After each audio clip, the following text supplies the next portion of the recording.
Hello, can you hear me? Are you out there? Yeah, hey! We're just getting educated. Educated, okay. Where's Phil? Where's Phil? Right here. There you are, you're laying back.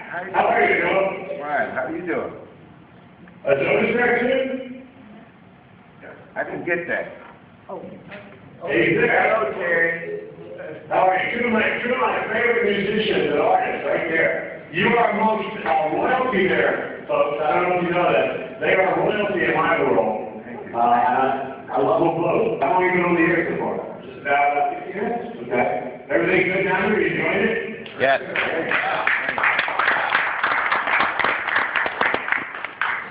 Well, I hear you talked a little bit too about the landmark that you did years ago. So maybe since you're here, you can tell, especially the students who are in the front here, a little bit about why it's so important for us to get down to that landmark.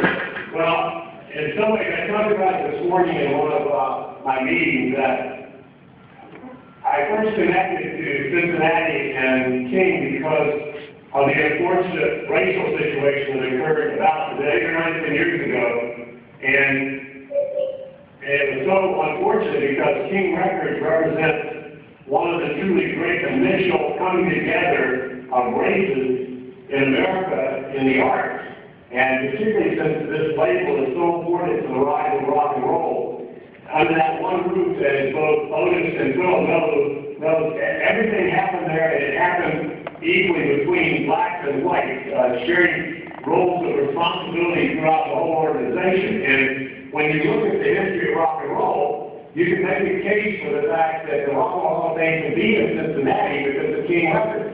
You can make a very good case for that. Unfortunately, Cleveland got their act together better than Cincinnati did, and we made it happen. But we're hoping that besides our landmark, that someday the idea of the King Record Museum and all the programs that go with it will become a reality. Because you folks are very fortunate to be in a city where black and white came together, the music collided, both country or hillbilly or race music as they call it then. And out of that eventually comes something that's first called rhythm and blues and then called rock and roll. So we love being a part of the King Record legacy, and I just hope that we get to do a lot more with it in the future. And make sure you go over and say hello to Otis and Phil for me, will you please? Because I can't be down here. Well, give them a kiss for me, will you please?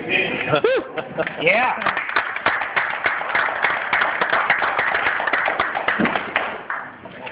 Is there one of the players in the audience too? Jimmy Railey. Well, even more wealthy than I do. We just did some research on some of this stuff, and as John, who's sitting here, knows, it's interesting that there never was a James Brown record until 1968 that didn't say James Brown and the Famous Flames. So, in many ways, the Flames are just as important as James are, even though they sometimes get forgotten, and I'm sorry about that. I don't think they should be. I saw the Flames and James Brown as early as 1960, and I must have seen the show maybe 50 times in my life when I was growing up in Alabama. So it's always been the greatest show on earth as far as I was concerned. So I apologize, I didn't know you were there, but my hat's off to you too. You changed my life, all of you did. And the music changed the world. So with that, I'm going to get out of Dodge and give it back over to the teacher. So thanks for listening to me. I hope I see you very soon.